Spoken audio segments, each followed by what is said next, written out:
Hello students, good morning. आज हम आपको डायरेक्ट एंड इनडायरेक्ट नरेशन में एक्सक्लेमेटरी सेंटेंस के बारे में आपको बताएंगे। इसके पहले हमने आपको असर्टिव सेंटेंस, इंट्रोगेटिव सेंटेंस और इम्परेटिव सेंटेंस के बारे में आपको डिटेल से बताया। क्या रिपोर्टिंग वर्ब लगती है, क्या कंजक्शन लगता है, किस तरह से बनाए जाते हैं, क्या पहचान होती है। और इसके बाद हमने शायद ऑब्जेक्टिव सेंटेंस भी पढ़ाया था पिछले वीडियो में। और आज हम आपको अब एक्सक्लेमेटरी सेंटेंस के बारे में पढ़ाएंगे। एक्सक्लेमेटरी सेंटेंस का मतलब होता है विस्मय सूचक वाक्य, विस्मय बोधक वाक्य। अब ये विस्मय क्या चीज़ है?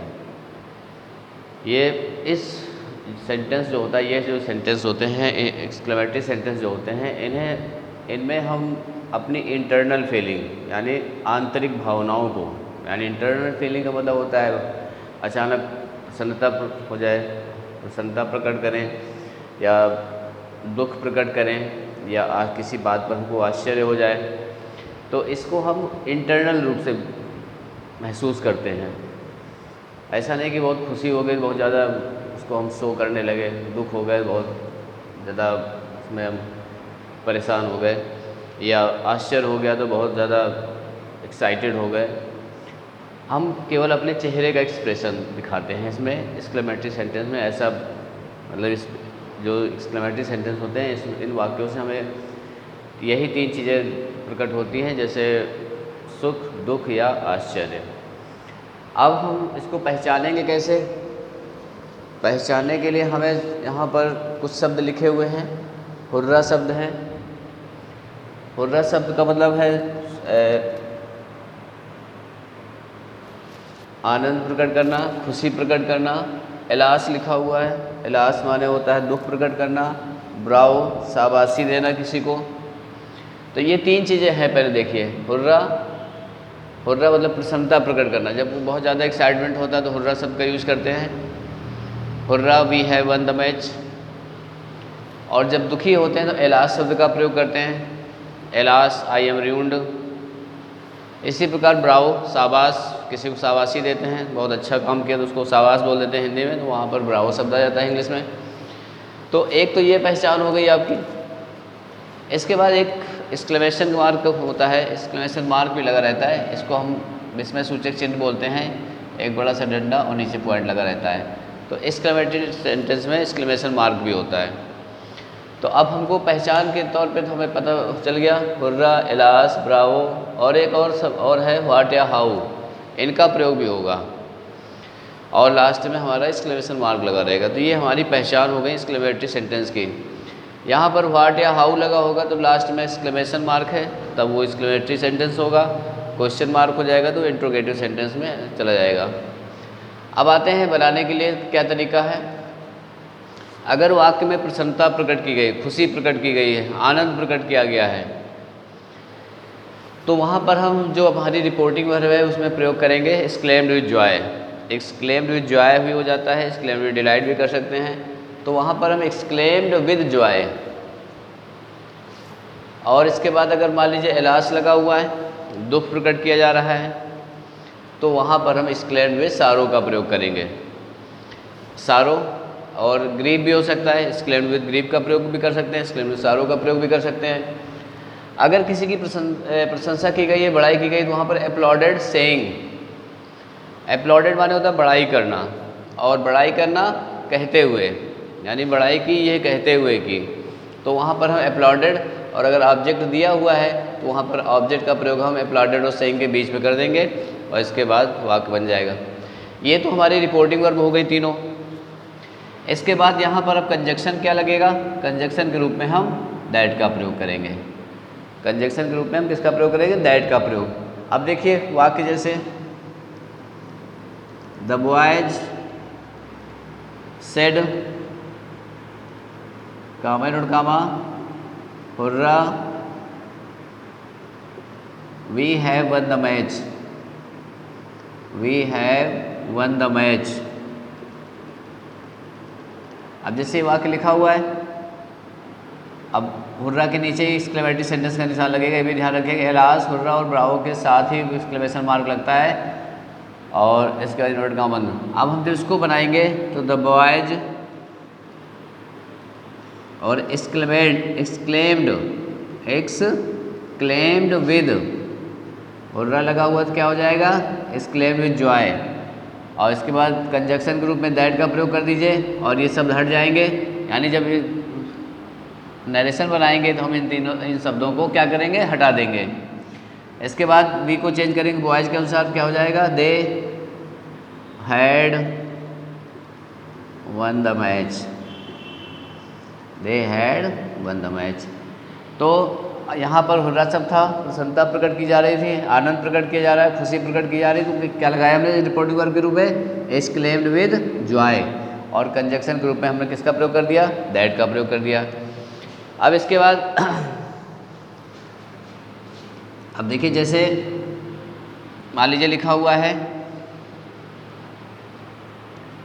He said comma dot comma alas I am ruined, I am ruined।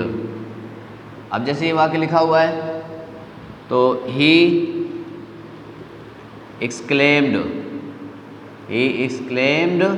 With और एलास लिखा हुआ है, देखिए दुख प्रकट कर रहा है, क्या हो जाएगा, सारो, एक्सक्लेम्ड विद सारो। कंजक्शन दैट, आई को बदलेंगे ही के अनुसार, क्या हो जाएगा, ही वाज और ruined माने होता है बर्बाद होना। तो यहाँ पर एलास लगा हुआ है तो एक्सक्लेम्ड विद सारो का प्रयोग करते हुए दैट कंजक्शन लगाते हुए वाक्य को हमने बना दिया। तो he said alas I am ruined का बन जाएगा ही एक्सक्लेम्ड विद सारो दैट ही वाज ruined। तो सरल वाक्य हैं, कोई बहुत ज़्यादा कठिन नहीं है। इसी तरह से जैसे लिखा हुआ है the teacher said to Ram comma dot comma bravo you have secured good marks, you have secured good marks। अब ये वाक्य हो गया, ब्रावो लगा हुआ है तो द टीचर, यहाँ पर ब्रावो के लिए क्या लगाएंगे, applauded, बड़ाई करी, applauded और फिर राम लगा दीजिए और इसके बाद saying और फिर दैट लगा के वाक्य हमारा फिर जुड़ जाएगा। He had secured good marks। उम्मीद है कि समझ में आ रहा होगा।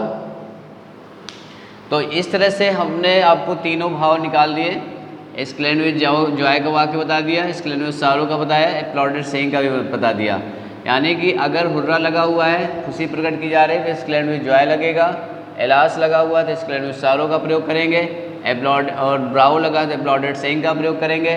कंजक्शन दैट लगाएंगे और इन तीनों शब्दों को हम क्या करेंगे, रिमूव कर देंगे, हटा देंगे। अब इसके बाद आते हैं अगले नियम के ऊपर। और अब जैसे लिखा हुआ है, मान लीजिए व्हाट या हाउ का प्रयोग है, व्हाट या हाउ का प्रयोग है और लास्ट में हमारा एक्सक्लेमेशन मार्क लगा हुआ है, तो वहाँ पर हमारी जो रिपोर्टिंग वर्ब हो जाएगी वो क्या हो जाएगी, वो केवल एक्सक्लेम्ड का प्रयोग करेंगे। और जहाँ पर व्हाट या वेरी लगा, व्हाट या हाउ लिखा हुआ है, वहाँ पर इनको हटा करके हम वहाँ पर वेरी या ग्रेट का प्रयोग करेंगे। वेरी या ग्रेट का प्रयोग, वेरी का प्रयोग कहाँ करेंगे, वेरी का प्रयोग एडजेक्टिव के पहले, बिफोर एडजेक्टिव, और ग्रेट का प्रयोग कहाँ करेंगे, नाउन के पहले, नाउन के पहले। इस तरह से हमको इस चीज़ को ध्यान रखना है कि अगर वेरी लगेगा तो एडजेक्टिव के पहले आएगा और अगर ग्रेट का प्रयोग करेंगे तो नाउन के पहले। अब दोनों चीज़ हम समझा रहे हैं आपको। जैसे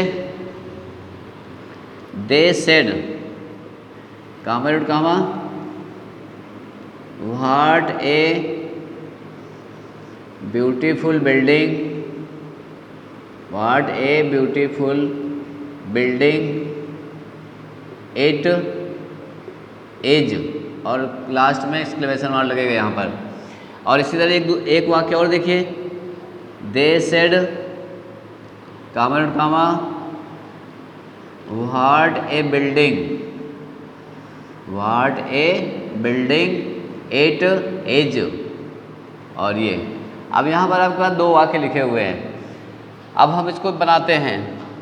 तो दे एक्सक्लेम्ड, यहाँ पर व्हाट या हाउ लिखा हुआ है तो दे एक्सक्लेम्ड, फिर हम दैट लगा देंगे। दैट के बाद हमारा सब्जेक्ट और अब हेल्पिंग वर्ब कहाँ पे है, पीछे है, तो उसको उठाकर इधर लेकर के आएंगे। तो इट वाज, फिर ए लगा दिया, और व्हाट को हटा कर क्या लगाएंगे, क्योंकि यहाँ पर ब्यूटीफुल लिखा हुआ है, एडजेक्टिव है, तो very beautiful. It was a very beautiful, और फिर बिल्डिंग, ये बन गया हमारा। अब इसी तरह यहाँ पर आ जाइए, फिर दे सेड, और अरे वो सॉरी एक्सक्लेम्ड, दे एक्सक्लेम्ड, फिर दैट लगा दिया, इट, फिर वाज आ जाएगा। अब यहाँ पर व्हाट किसके पीछे लगा हुआ है, बिल्डिंग। बिल्डिंग क्या है, नाउन है, इसमें वो एडजेक्टिव नहीं है। तो it was a great building, great building. ये हमारा दोनों मतलब वेरी का प्रयोग और ये ग्रेट का प्रयोग, इस तरह से हमको किया जाएगा। दोनों का प्रयोग अलग अलग, यानी वेरी का प्रयोग एडजेक्टिव पहले और ग्रेट का प्रयोग हम नाउन के पहले करेंगे। तो जहाँ पर व्हाट या हाउ का प्रयोग किया जाएगा वहाँ पर हम रिपोर्टिंग वर्ब के रूप में एक्सक्लेम्ड का प्रयोग करेंगे, और व्हाट या हाउ को हटाकर वेरी या ग्रेट का प्रयोग कर देंगे। वेरी का प्रयोग एडजेक्टिव के पहले, ग्रेट का प्रयोग नाउन के पहले किया जाएगा। इसके बाद वाक्य देख लीजिए, लिखा है they said what a beautiful building it is. तो हो गया they exclaimed that it was a very beautiful building. यहाँ पर ब्यूटीफुल लगा था इसलिए वेरी लगाया। They said what a building it is, तो they exclaimed that it was a great building. यहाँ पर ग्रेट का मतलब बड़ा है, महान नहीं है यहाँ पर, तो यहाँ पर ग्रेट बिल्डिंग लग गया क्योंकि बिल्डिंग हमारा नाउन शब्द है। इसी का एक आधा उदाहरण और देख लीजिए, जैसे लिखा हुआ है he said comma dot comma what a fall, what a fall, इतना लिखा हुआ है हमारा। तो ही एक्सक्लेम्ड, ही एक्सक्लेम कर दिया, फिर दैट लगा दिया। अब यहाँ पर हमारे पास सब्जेक्ट नहीं दिया है, तो सब्जेक्ट हम अपनी तरफ से फॉल के लिए बना लेंगे क्या, इट, फिर वाज ए ग्रेट यहाँ पर लगे क्योंकि फॉल क्या है, नाउन है, it was a great fall. इस तरह से बनाएंगे जहाँ पर हमारा कोई सब्जेक्ट नहीं है, तो उसमें हमने इसके हिसाब से सब्जेक्ट इट को बना लिया। तो it was a great fall. तो ये हमारा आपका असर्टिव वो एक्सक्लेमेटरी सेंटेंस था। हमें उम्मीद है कि आपको समझ में आया होगा। अगर नहीं समझ में आ रहा है तो फिर अभी एक आधे वाक्य और आपको बता देते हैं। जैसे लिखा हुआ है the student said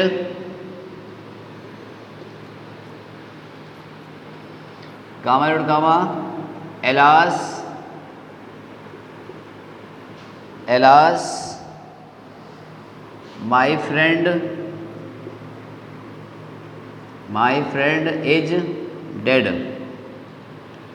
my friend is dead. अब जैसे ये लिखा हुआ है, एलास लगा हुआ है, द स्टूडेंट एक्सक्लेम्ड विद, सारो लगा दिया लास्ट के लिए, फिर दैट, और माई फ्रेंड बदलेगा स्टूडेंट के हिसाब से क्या हो जाएगा, हिज फ्रेंड,